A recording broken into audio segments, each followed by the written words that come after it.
jam-packed weekend to recap, but I'm sorry, I just have to rave a little bit about Jordan Addison first. Welcome to the Locked On Vikings podcast. You are Locked On Vikings, your daily Minnesota Vikings podcast, part of the Locked On Podcast Network, your team every day.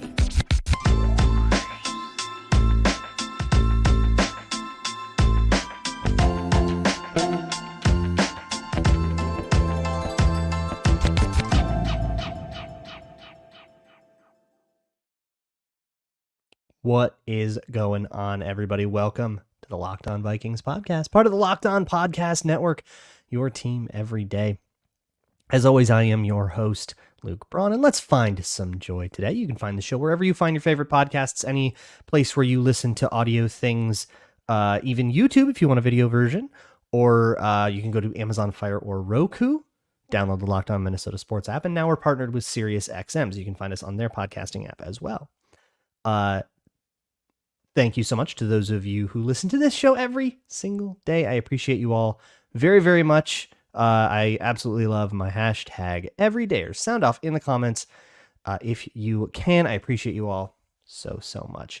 Today's episode is brought to you by birddogs. Go to birddogs.com/LockedOnNFL or enter promo code LockedOnNFL for a white tech hat with any order. You won't want to take your bird dogs off, we promise you. Today on the show, there is so much to talk about. Tons of stuff happened over the weekend since last time we talked. I watched another practice. I'll give you some of my my takeaways from that. We've got this weird TJ Hockenson thing going on that I didn't really know what was going on after the night practice, and we've got some clarity there. More good Jordan Addison play. The Vikings had a player go out for the season with an ACL injury. They signed another player to fill in that roster spot. All kinds of stuff going on. So we got to get just moving. So let me first start with what I talked about right at the outset, which is Jordan Addison he looks the part. I guess that's the way that I'll put it. And he looks like he's getting it figured out. That probably undersells it. He looks like he's ready to go. Like, this is not going to be he needs to wait 8 weeks before he can play kind of situation. And the reason I say that, so some of that is just like in drills, you can see the athleticism, you can see the ability, you can see the quick feet and all of that stuff. You can see him get in and out of cuts really fast. You can see him track the ball properly and all that. There is, I mean, the concern of him being small, I can see him making, big catch radius catches, jumping up in the air, getting something tall. So that is all very encouraging.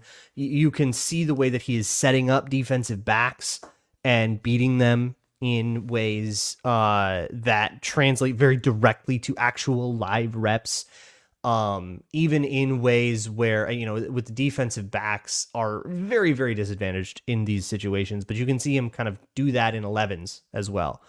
For those who aren't familiar, the one-on-ones are very bad for D-backs. Like, it's a way harder element because 99% of the time, that's probably wrong, 80% of the time, as a D-back, you aren't responsible for somebody every single route he could possibly run. There are some coverages that use Meg, man everywhere he goes, and that does mean, you just got to play that dude, and it's a lot harder. Every one-on-one is Meg. That's just not really a representation of the way a football game would go, so it's going to favor the wide receiver, because when you aren't in Meg, let's say you only have an outside responsibility and anything that breaks off to the inside of linebacker will pick up, right? You can play a different technique and anything that they feign to the outside or to the inside, any head fake, anything that they're trying to get you to think that they're looking inside, you don't have to react to because you're going to pass that off anyways. So without that luxury, D-backs are really left on an island a lot. So for me, a D-back winning a one-on-one is more impressive than a wide receiver winning a one-on-one. And when we watch wide receivers win one-on-ones, we have to look, okay, how are they doing that? Are they faking something that guy probably isn't going to have to deal with a lot? There's a rep of Brandon Powell, who has continued really to just keep stacking good days. But there's a rep of his that I really like against Cam Bynum, but I don't blame Cam Bynum too much for it, because he essentially fakes a go route to the outside, or like a fade to the outside, and it gets Cam Bynum, or he fakes an outbreaker and it gets Cam Bynum, who's playing 45 degrees with inside leverage, to try to chase it, and then he cuts it to the outside, and he cuts it really, really explosively, which that part translates and is really exciting, and I love that. But it's like most of the time Cam Bynum at safety is not going to have to react to that outside route. So the fact that he bid on it is like not something that we'd be too concerned about. So with Addison, I have to look, how is he doing this? And there is a grand efficiency to the way he gets in and out of his things. Whatever things he's doing, and if anything, I want him to put even more sauce on stuff. That gets him to, that's like the difference between him and JJ. Justin Jefferson's putting all kinds of sauce on his routes, all kinds of little wiggles and deceptive moves. And with Jefferson, and what makes him so lethal is that it all has its purpose. There's a method to all of this madness. And Addison also has a method to his madness. There's just kind of like less tricky tricks. And I think that there's room for him to do more if he wants. But he gets in and out of all of it very quickly, and so it's hard to complain. And that is more of a, you're doing great, here's what can make you better kind of thing. Because he's open a lot. I guess that's the best way to put it. Whether it's 7 on, whether it's 11 on, whether it's 1-on-1s, he's open a lot. And all of the stuff that we saw in college about him setting up defensive backs is happening here on the field. And it's always nice to see, hey, the thing that got him drafted, he can still do it. So when I look at like, what are we going to expect from him in week 1 and all that stuff, I'm sure that there is growth that will happen over time that I can't see, like, a route concept that is he running these at the right depth and stuff like that. We can't really know that. So I'm sure that there's random stuff. All rookies have that. That's not anything to, that's something just kind of expect. But I would still, regardless of that, expect some pretty heavy, I would expect involvement, participation. I think he's going to be in the offense. That's probably a really lukewarm take. But when it comes to rookies, it's, hey, are they going to play or not? For example, Lewis Cine, probably not going to see a lot of him on the defense. I'm actually not very happy with what I'm seeing with him, and I'm going to put a pin in that. I'll get to that later in the show, because I think what people really want to hear about, and the questions that are all over the place right now, are about TJ Hockenson. So I want to get to that really fast. So TJ Hockenson, here's the story with him. Thursday night practice, he was fully dressed, ready to go. Everything seemed fine. He did not participate in stuff. Officially goes down as limited. But it was at a certain point in practice, he stopped participating in team drills and stuff, and he was actually doing his own routes, doing his own stuff. And it kind of looked like weird. I even speculated, like, could that be like a soft holdout, kind of like a hold in kind of thing? Is this a contract deal, or is he just hurt? But he wasn't doing like full rehab. He wasn't, he was dressed. So it kind of didn't feel like an injury. On Saturday, he comes out not in pads. So he's not fully dressed to practice. He does stretches and he goes back in with a trainer. And so you're thinking, okay, but was he injured for that? Or is he just now like fully not participating? And is this a contract thing? Is this an injury thing? After practice, Andrew Kramer asked Kevin O'Connell, what's up with Hockenson? O'Connell said, minor health related issue. So AKA injury, minor, he says. So hopefully we can expect him back before the joint practices is when I really care. If otherwise, all the rest of the practices, he's a veteran, he doesn't need that necessarily, but, back as soon as possible. So we hope so. But that sort of puts a bit of a wet blanket on do we have another contract thing going on? Those contracts with Hockenson are being negotiated. TJ Hockenson said he wants to remain a Viking. The Vikings have said they want TJ Hockenson to remain a Viking for the long term. So both sides publicly have said we want to get this done. So usually that tends to lead to it getting done some way or other.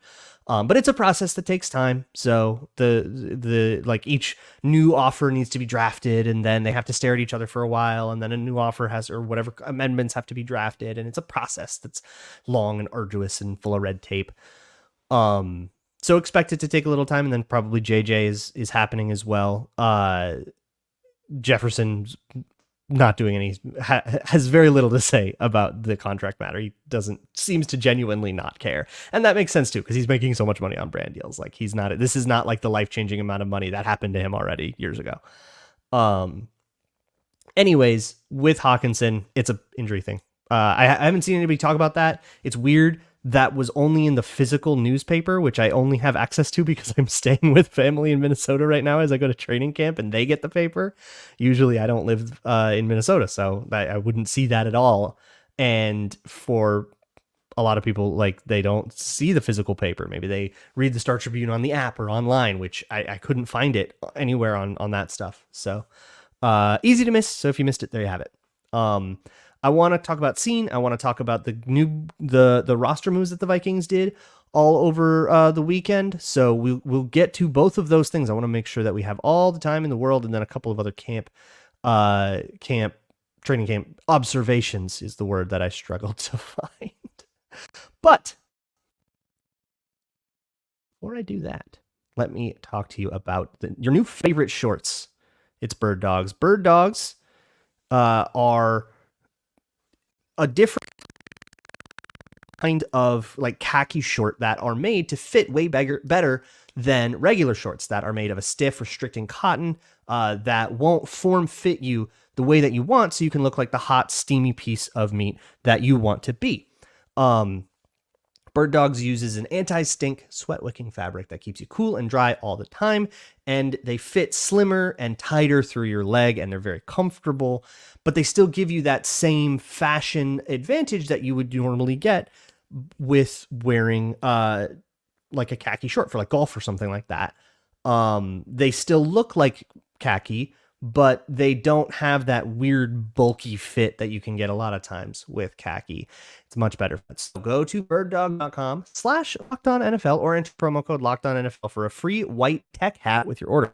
That's birddogs.com/LockedOnNFL or promo code LockedOnNFL for a free white tech hat. You won't want to take your Bird Dogs off, we promise you. Thank you so much for making Locked On Vikings your first listen of the day every single day, especially my hashtag everydayers. Those of you who have been with me for the whole off season, especially, I appreciate you all so much. And for you guys in particular, I guess let's go into some of the roster stuff that happened over the weekend. Because if you listened to, I think it was the episode, if you want to go back and listen to all this, there's like 16 players of the Everyman series. In the episode of Locked On Vikings about Jordan Addison getting a speeding ticket, if you go find that one and fast forward through all the speeding ticket stuff, you will find a really rapid fire Everyman series round where I got through a whole bunch of people. One of those people was James Lynch, who was a sort of a Baylor like company man. Like, he loved what Matt Rule was doing there. He coached with Matt Rule there. Everybody kind of thought he would eventually be a Panther. But obviously that ship has sailed now. Well, unfortunately, on Thursday in the night practice, he tore his ACL, and he will be out for the season as season-ending surgery. This abundantly sucks for James Lynch. And I want that to be the takeaway here, because the way it affects the Vikings roster is a totally separate thing from the fact that James Lynch, who was a rotational player, a solid rotational player, and was headed into a contract year in a really difficult roster competition with all kinds of viable players kind of hunting for those last few spots on the interior defensive line. Now he has to enter free agency coming off an ACL and only really having a rotational resume. That is such a hard position. And if he had this year, even if it was a year where it would be better for him to play through, get cut, and end up on another team, because maybe there's another opportunity to prove yourself there. Maybe you get picked up on waivers and you can have a 1-year deal and you can maybe start somewhere or play a little bit more snaps somewhere, get good tape out there, use that in free agency. Now he has to go with a distant, faint memory and trying to like use that to get teams to sign him. That sucks. It just sucks for him. My heart just breaks for him. But on the other side of the coin with the Vikings themselves, this is something, if of all of the injuries in the world, this is one they felt actually pretty set up to absorb. I saw a few people say like, oh no, their depth, they have to go out and sign a DT now. I don't think they did. I did not have James Lynch on my original 53 prediction, which you can find at patreon.com/LukeBrownNFL. So you got my receipts, right? I didn't have him making the team. But that DT group I thought was like 9 deep with rosterable guys, and James Lynch was certainly one of them. So I wouldn't have been surprised if he did make the team. But I think it just takes a little bit of roster pressure off an already very like pressured room. This is the world is, well, maybe I was going to cut Ross Blacklock and now I'll keep Ross Blacklock. Like, you don't need a free agent. That's not a problem that you need a free agent to come in and solve. But perhaps a problem that they did need a free agent to come in and solve was at wide receiver, where 2 guys are hurt right now, Naylor and Tristan Jackson. They're a little low on bodies. So they did bring in N'Keal Harry, from the Patriots, the former first round pick 32. So they now have 2 pick 32s. I think that's the only picks in Cine and N'Keal Harry. Harry has had a rough go in the NFL, at least, coming out of Arizona State as one of these like big ball or big body contested catch type guys. Sort of like I remember talking about him in the draft that year. It was 2019 draft, I believe. It was a lot of, well, he can't separate, but he can get the contested ball anyways. And I remember hearing that and going, and just thinking, that's Treadwell. Oh my God, that sounds like the Laquon Treadwell thing. Now, obviously, those 2 players are not the same player. Don't freak out too much. It's just one trait that they have in common, or 2, I guess.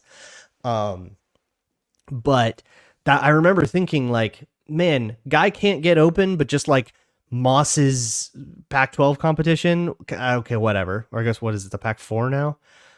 It was a real conference back then. And thinking, that I wonder if that's good. I wasn't really looking at the wide receivers very closely that year, so I didn't have a take beyond But that I remember thinking that, and then he kind of flamed out in New England, and then he came in and tried to have a game in Chicago. I don't think he was very productive at all in Chicago. It's just the rookie contract has not worked out.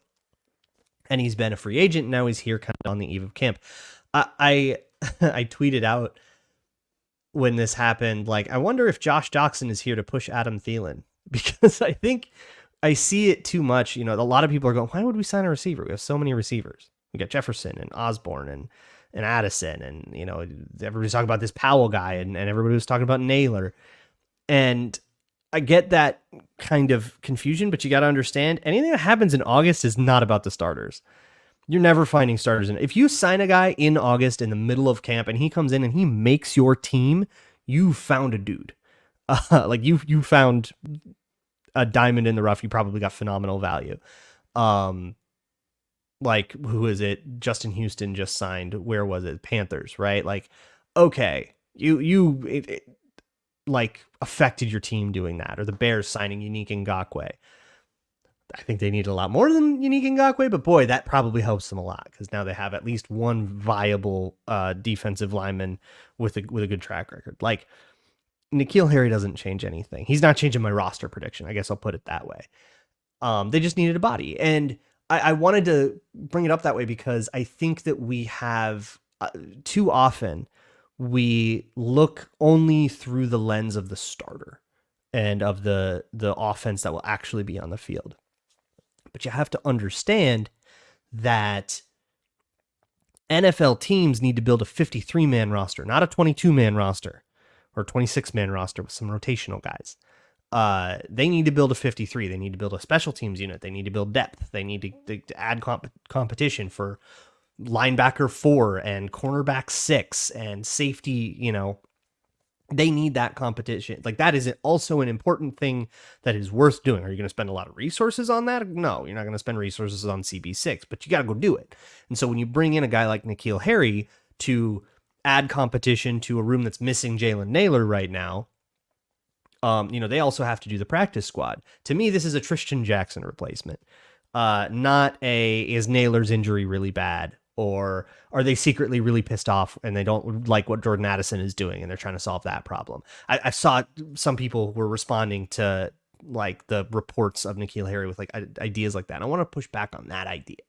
It's not always about the starters. Sometimes you just need a guy. And hey, it kind of makes sense. Like, look, the scouts in the Vikings and probably Kwesi himself and everybody's like probably has their old draft grades on him and said, hey, we thought he was a 2nd round pick or a 1st round pick, or maybe they were low on him and they thought it was a 3rd round pick. But either way, that's still a high pedigree. Let's bring him in. Let's see what's up. And if nothing's up and we cut him, no harm, no foul. Who cares, right? We have our extra roster spot because James Lynch is on IR now. So whatever. Either way, we'll see what he has, right? I mean, you never say never. Nevers shouldn't be in your vocabulary, but it's very rare that a guy like N'Keal Harry strolls in to camp in August and like has an outsized effect on your team. And my guess is 2 months from now, we will forget he was there. And it'll be really, really funny to think like, remember that one time we signed N'Keal Harry? But hey, if he makes a team and like makes a big impact and proves me wrong, I'll be the first one to eat crow. Be happy to do it. Speaking of being wrong, we got to talk about Lewis Cine and some of the other camp observations that I had from Saturday's practice, which I did a live stream, but we haven't talked about on this show yet. Before we do that, let me talk to you about a good old Gramble. It sure is that time of year. We're getting into the start of the season, and that means it's time to lay down your futures bets, whether it is Vikings over under 8.5, whether it's Justin Jefferson over under 1,400.5 yards, whether it's a Madison prop or whether you want to go bet on some Twins games, whatever, right? You can go find all of that at FanDuel.com. It's America's #1 sportsbook for a reason. Actually, for a few reasons. Among them is that it is safe, secure, and easy to use. Their app is great, and they pay out instantly when you win. And right now, when you bet on a Super Bowl winner, you can get bonus bets every time they win in the regular season. So if you pick the Chiefs to win the Super Bowl, you can get bonus bets every Chiefs win. I'm not a big expert on the Chiefs, but I'm going to guess there's going to be a few of those. So just pick any team. You go pick the Bills, go pick the Vikings, go pick the Lions if you're really into it. Just pick any team to win the Super Bowl, and you will get bonus bets for every single victory. You can use those on spreads, player props, over-unders, and more. So visit FanDuel.com/lockedon and start earning bonus bets with America's #1 sportsbook. That's FanDuel.com/lockedon.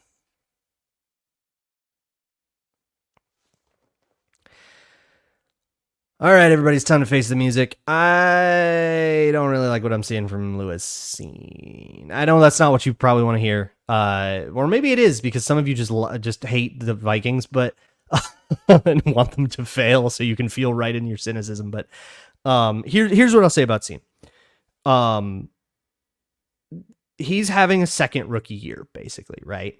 And what I don't want you to do is to take this and then start running off into the weeds about how Kwesi's going to get fired over this because Kyle Hamilton will be a Hall of Famer and look at happen. Like, you don't need to take it that far. Lewis Cine is having a couple bad days in camp. That's it. That's it. All right. So chill out, relax. It's okay. But here's what's happening. He's late to stuff. He was late to stuff in the preseason last year. He's late to break on stuff. And late to get to the outside. You know, there's corner routes versus cover two. When you're a cover two safety, and that means you're a half safety, you are often taught in the way that cover two happens in modern NFL. Not necessarily, this is especially true in Tampa 2, where you will have a linebacker covering the deep seam. So the inside of your half field responsibility, the kind of inside part of it, is not as much of a priority as the outside part of it. You can really abandon the inside and go to the outside because there's a guy dropping over there, right? And in modern cover 2 that isn't Tampa 2, there are still usually ways to kind of cover your butt, if you will, on that inside responsibility. You could go to the outside. So when I see like a turkey hole shot where you see, and I believe it was Addison catching a beautiful corner route, or no, it was the 2s versus the 1s. So it was Addison. Beautiful corner route from Cousins versus cover 2. He had somebody playing underneath it, but he had run it deep enough and he had run it outside enough where Lewis Cine was laid over the top. And then there was another one who was a single high safety and he had to come over the top. That's a much harder thing, but for the amount of range and explosion that he has, I wanted him to be a little bit closer there. A couple of caveats. One, I'm watching live, so I don't get the luxury that I usually have, which is to go back and replay and do all that stuff that makes it harder. And that's going to make me a lot wronger. So big old grain of salt. Second caveat, we're talking about practice, right? The preseason will tell us a lot more. So, I will tell you right now, I don't think Cine is doing great. That's also evidenced by every time I see him and I think he didn't have a great play, a coach will like go over and say stuff to him. And usually that's like, okay, they might have seen the same thing I saw and they're going to go give him a note about it or whatever. But the coaches are working with him a lot. Like the coaches talk to him probably more than they talk to any other DB, which is probably what he needs, but it sucks that he needs that. Either way, I know it's hard to have a lick of patience as a football fan. I know we always freak out and we're all prisoners of the moment, but I want you to have a little patience. He's been in the league for like 3 months and then he got hurt and basically couldn't learn anything new because he was rehabbing, and now he's had like 1 more month. So developmentally, he's very, very, very short on his road. I guess the way don't call it over when you're down 2 scores at the beginning of the second quarter. That's where I would put Cine right now. He's down 2 scores at the beginning. It's 14-0, and the second quarter is about to start. That game's not over. Let it play out. It's okay. And hey, if he does turn out to be a huge bust, then we can talk about it then, but we don't need to really talk about it a lot ahead of time. You don't need to be the first to this story, you know? You're not Adam Schefter. And you don't need to be Adam Schefter. But let's end this on a positive note, because there are 2 guys that everybody can't stop talking about and raving about, and I am also part of everybody. Ivan Pace just continues to do it. Like, you will see everybody talk about now about Ivan Pace. Harrison Smith mentioned Pace. I think Flores mentioned Pace. Pace is the story of camp. He's the Mr. Mankato runaway. Although I would put forth Brandon Powell if he's eligible. Or does it have to be a rookie? I'm still like super unclear on the rules there. But Ivan Pace, here's what he's doing. He is seeing it.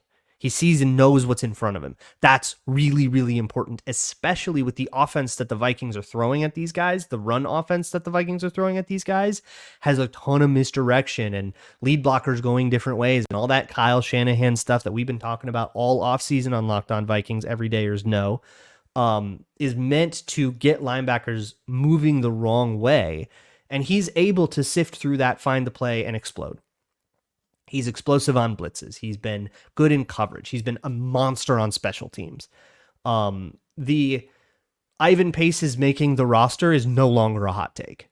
And that rules for an undrafted free agent to like get a guy that is kind of like pushing for real contributions as an undrafted free agent. That is awesome. That's already far exceeding what you expect from him. And Brandon Powell is the other guy that is far exceeding what I expected from him. I mentioned the rep earlier against Cam Bynum, this explosion out of breaks. You just see it, I think. And he's just always open. There's a consistency to it. How much the way he gets open, and will it translate, and will his size become a bigger problem in a real game situation where guys can be more physical with him? I can't wait to see him in the preseason. I can't wait to see that in the joint practices. Let's really put that to the test. That's the next sort of skepticism toward this. Brandon Powell is having an awesome camp so far. You cannot argue against that. Nobody has. But if it goes into the preseason and the Seahawks, that first game, and Seahawks play him super physical and he disappears, then you go, okay, well, that's that then. Maybe that camp thing was a myth and he was only doing well because guys couldn't, put their hands on him as much because it's practice and you're not trying to be that physical. That's the next thing to watch for. But either way, right now, if Brandon Powell is a total surprise, awesome player that's actually going to get a role in the offense and be a positive contributor beyond just punt returning, it looks exactly like this. There are scenarios where that's fake that also look like this, but the really good, exciting scenario starts like this.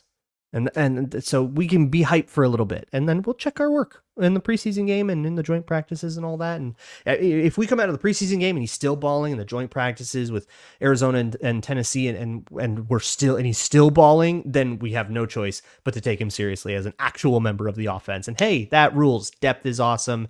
Addison's killing it. Powell's killing it. We still have Osborne and Justin Jefferson. No surprises there. Those guys are the guys they've always been. And hey, we got all this hype about Naylor too. And if he can come back healthy, look at this wide receiver room. We're absolutely thriving. And I guess N'Keal Harry is here too. Tomorrow is Twitter Tuesday. Get your questions into me. You're going to have to send them to me at Luke Brown NFL on Twitter. I'm still remote, so I'm not gonna go. It's like I'm on this tiny little laptop. I'm not gonna go through all the Google Form stuff. I will save those questions if they're still relevant. I will get to them. So if you do want a Google Form question, it's in the show notes, or send an email to lockedonvikingspodcast@gmail.com. Please feel free. I will get to it eventually. But unless it's like something that is no longer relevant by a week from Tuesday. But get your questions into me.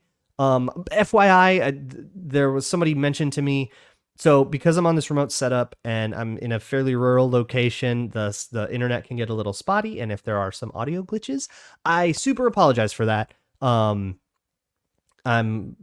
recording via a streaming service, and that connection can get interrupted, and that can create audio artifacts, and so I'm really, really sorry for that. But if you have listened all the way to this long in the show, hopefully you are an everydayer and you probably don't care. So thanks for that. I will see you all tomorrow. And as always, Skull.